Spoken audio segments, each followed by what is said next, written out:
உருளைக்கிழங்க ஒரு மீடியம் சைஸில் நான் வெட்டி வச்சுக்கிறேன். கரம் மசாலா தூள் 1 ஸ்பூன் சேர்த்துக்கலாம். மஞ்சள் தூள் ஒரு 1/4 ஸ்பூன் சேர்த்துக்கலாம். உப்பு 1 ஸ்பூன் சேர்த்துக்கலாம். மிளகாய் தூள் காரத்துக்கு எதுவுமே 1 ஸ்பூன் 1/2 ஸ்பூன் சேர்த்துங்க. காஷ்மீர் மிளகாய் தூள் 1 ஸ்பூன் சேர்த்துக்கிறேன். மிளகு தூள் பெப்பர் தூள் நான் நல்லா 1 ஸ்பூன் அளவுக்கு சேர்த்துக்கிறேன். இஞ்சி பூண்டு பேஸ்ட் 1 ஸ்பூன் இஞ்சி பூண்டு பேஸ்ட் சேர்த்துக்கலாம். இதை அப்படியே நல்லா அழகாக கலந்துக்கலாம். நம்ம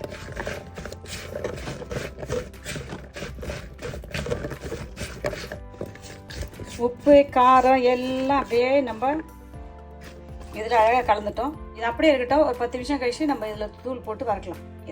10 நிமிஷம் ஆகிடுது. இது கூட நம்ம 1 டேபிள் ஸ்பூன் கார்ன்ஃப்ளவர் மாவு சேர்த்துக்கலாம். 1 டேபிள் ஸ்பூன் அளவுக்கு அரிசி மாவு சேர்த்துக்கலாம்.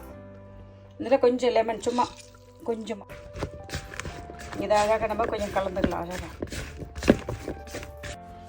இதை அப்படியே கலந்துட்டு இல்லை கொஞ்சம் கொஞ்சமாக தண்ணி ஆட் பண்ணிக்கலாம். தண்ணி நிறைய வேணாம், சும்மா அவர் தெளிச்சமே கொஞ்சம் தண்ணி சேர்த்துட்டு அழகாக கிண்டு போத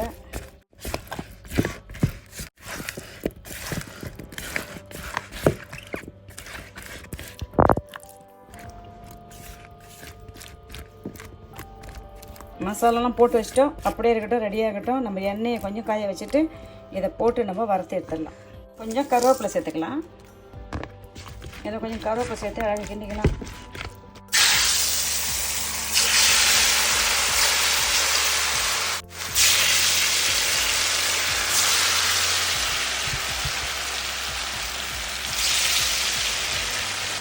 அப்படியே வேகட்டும். பொன்னிறமும் போட்டு நம்ம பொரிச்சிடலாம். பாருங்கள், அழகாக இதை என்ன அழகான சூப்பரான சுவையான ஆரோக்கியமான உருளைக்கிழங்கு 65 செய்யட்டும்.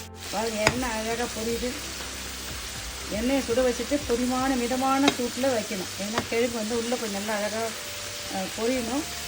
ஏன்னா கிழங்கு உள்ளே கொஞ்சம் இனிமேல் இருக்கும். ஸோ அதனால் மிதமான சூட்டில் பொரியமாக வச்செடுக்கும்.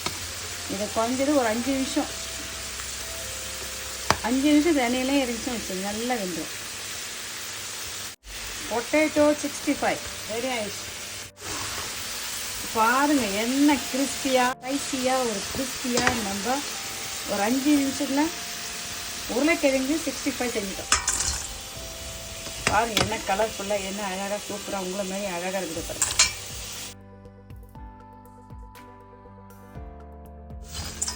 பாருங்கள் என்ன சூப்பரான சுவையான அழகான ஆரோக்கியமான உருளைக்கிழங்கு 65 செஞ்சுட்டோம். நம்ம வீட்டில் இருக்கிற பொருளை வச்சு எவ்வளோ எளிமையான முறையில் செஞ்சு காட்டணுமோ அந்த அளவுக்கு நான் எளிமையான முறையில் உங்களுக்கு செஞ்சு காட்டுட்டேன். உங்களுக்கு இந்த மெத்தட் ரொம்ப பிடிக்கும்னு நினைக்கிறேன்.